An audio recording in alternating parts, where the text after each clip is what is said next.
Hi, and thank you for taking time out of your day to learn about communication strategies to use with children and teenagers.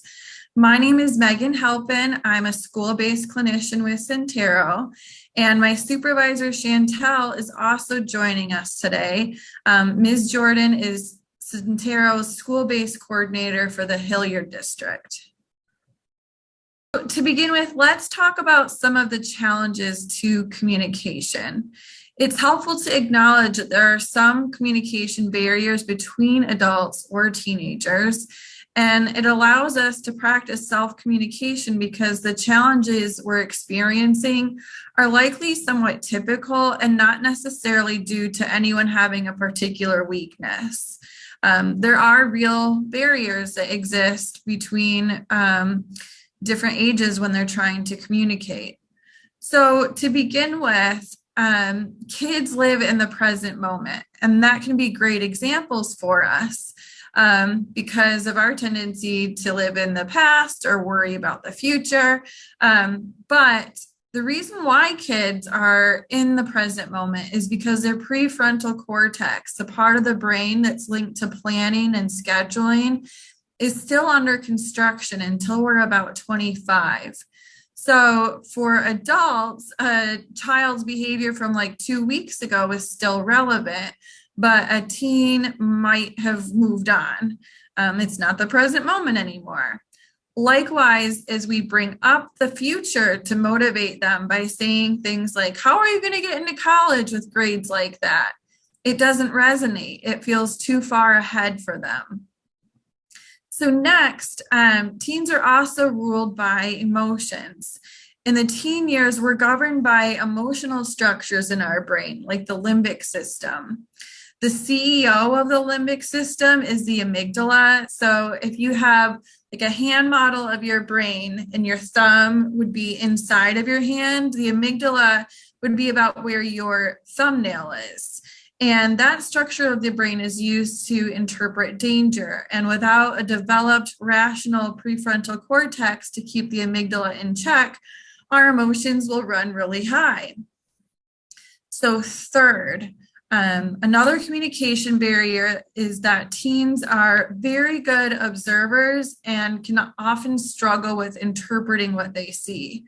So they notice subtle body language and change in tone because their brains are on high alert because of that amygdala and still developing prefrontal cortex. So you might say something like, who's driving to the concert? And your teen might respond with, why don't you trust me? Because they have picked up something related to worry or concern in your tone or your body language. Fourth, communication can also be difficult when parents fail to make the transition from caregiver to coach. When kids are young, we are the caregiver who protects them and teaches them how to be in the world. But adolescence marks the beginning of a change in the relationship where kids want independence and equality. Finally, and understandably so, we forget what it was like to be a kid. That makes empathy difficult. It leads to us asking the wrong questions like, are you okay? And when teens or other young people hear that, it can be interpreted as a suggestion that something's wrong with them that they're just not seeing. We also often seem stressed out, and that stress is passed along to our kids without us even realizing it. So now that you know what causes some communication problems between parents and children, we have the opportunity to shift those habits. Since kids live in the present, if you want to communicate better, embrace that they don't live on the same timeline as you. Try to see the beauty in that vibrancy, how alive they are and just able to focus on the present. If we can join them in their timeline now and then, you'll be better for it. If not, do your best to keep things concrete and in the here and now. Talk about this week and maybe next. and just recognize that it's hard for them to go further than that and attach real meaning to it. Next, we want to communicate. When we have to communicate with someone who's being ruled by their emotions, it's hard, period. But when we're doing that, trying to rationalize with them in an escalated state, it's pretty useless to have conversations then. So in those moments, instead of trying to communicate, just remind yourself, this is the amygdala speaking, that alarm system in the brain. I'm seeing them respond to feelings and being escalated. And when that's happening, they're not using the smartest part of their brain. Wait until their emotions have simmered so they are able to think clearly. Third, since we know teens are incredible observers and struggle sometimes with interpreting that, we need to be very clear and concise with our words. Try to keep your verbal communication brief and to the point, and also bring awareness to our body language. For example, avoid crossing your arms or scrunching your face. If you've had to participate in things virtually over the last couple of years, having to do that through video can bring some awareness to some body language that you maybe weren't aware you were exhibiting. So fourth, as we make the transition from caregiver to coach, which can be very difficult in and of itself, try to check yourself. Are you conveying that you're making assumptions about your teen without asking them or her or him to weigh in? Try framing your communication with phrases like, I'm curious about your take on this. Or instead of assuming that they need your help on homework, you can ask, do you need my help with anything? Instead of just inserting yourself, regardless of the good intention that you have of just trying to support them. Finally, we want to prioritize the areas we address with your children. Basically, choose your battles wisely. If your teen is doing okay enough, but their ways are maybe a little less than optimal or not exactly how you would do something, try to see if it's something that you can let go for the time being. Also, it can be helpful to acknowledge that their approach is working for them in some ways and try to highlight the strengths of that approach when you're able to. All right, I think, Chantel, you're off and running now. Yeah. So in addition to the tips that Megan talked about, I'm going to talk to you about some more tips. So the first is finding a neutral topic. If you haven't already had tough conversations with your kids, start with that neutral topic. Set the precedent of how you want to communicate with your child. And once you've done that, it'll be a lot easier to try some of these other tips. So one thing is greeting your teen or child after a date or a time that they've had with their friends. Offer a snack, make yourself available to chat. Show interest in how they are doing in their relationships, both romantic and platonic. Try commercial conversations. You can start by watching your favorite TV show or a movie and then talk during the commercials about some of those neutral topics. Or if you want to pick a specific topic with you can choose a specific episode or a movie that might have more sensitive topics like underage drinking, and you can get your child's opinion on it. Oftentimes, it's easier to talk about someone else's behavior than it is to talk about their own. Then you can get an idea of your child's values and what they think about certain things. Dinner table talks. Family dinners can encourage conversation, but then it lets everybody share the load. So one person doesn't feel like the spotlight is on them. Research shows that adolescents who eat regular meals are more likely to report having high quality relationships with their parents. The quality of the meal doesn't matter. You could get fast food every day, but really it's about being together and starting those conversations. Making the most of drive time. you're more likely to get something out of your teen or your young person when they're sitting next to you, as opposed to directly in front of you with direct eye contact.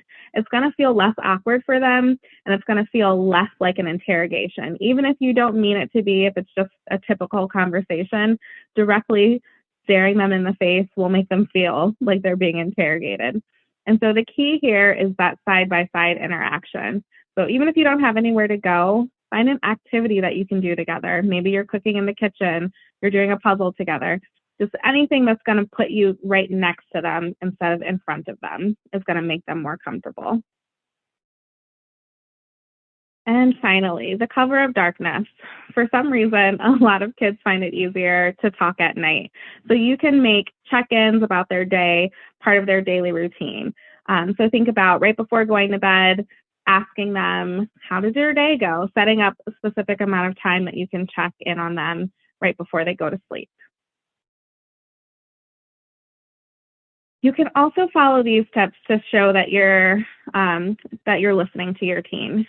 So when I talk with my elementary students, I'm also often asking them about, is your body showing me that you're listening? And so you can do some of the same things.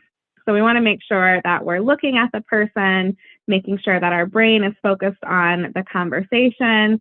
So trying not to be thinking about what happened earlier on in the day, what things we have to do later, really trying to be in the present moment. When possible, eliminating any distractions, so no devices for you or your student. And then another important one that I think is open heart.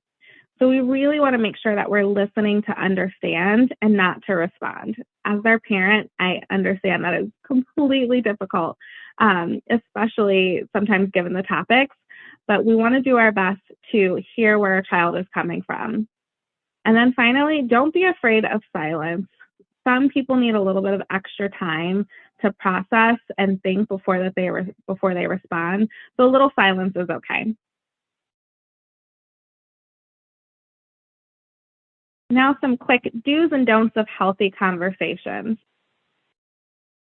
So we want to try our best not to blame or criticize. This is going to make our child or teen feel defensive, and they're going to be less likely to go to us in the future.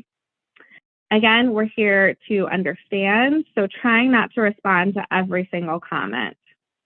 We also want to make sure that we're not coming off as our opinion is right or superior, because again, they're going to shut down, and then we're going to get the exasperated response of, you just don't understand me, Mom. We also want to try not to use aggressive language. So that goes back to being calm. If we're regulated and calm, then they're more likely to hear us. And on the flip side of that, we're more likely to hear and understand what they're saying. So we do want to start the conversation when calm. Listen and hear the other person out. If you're having a hard time with this, you can set a timer for a couple of minutes and allow each person that time to talk while we're completely silent, and then you switch. We also want to stay focused on one topic or the current situation. The message is going to get lost if we bring up instances from the past or we start switching to multiple topics.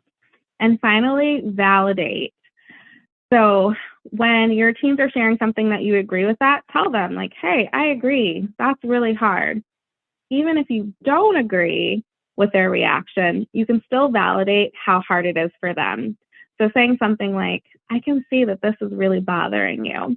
What can we do to change that? How can I help calm you down? This way, your student will feel supported and they're more likely to keep talking to you about problems in the future. The next slide just talks about different ways of asking questions. So instead of asking, how are you? Here are a couple of examples of things that you can say so you don't get the, I'm fine. But you can ask, what's something really interesting that happened today? Or what are you most excited for next week?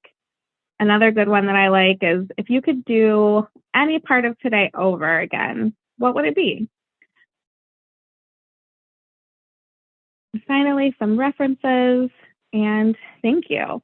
So all of our Syntero services are made possible thanks to a collaborative partnership with Hilliard City Schools and the Franklin County Adam H. Board.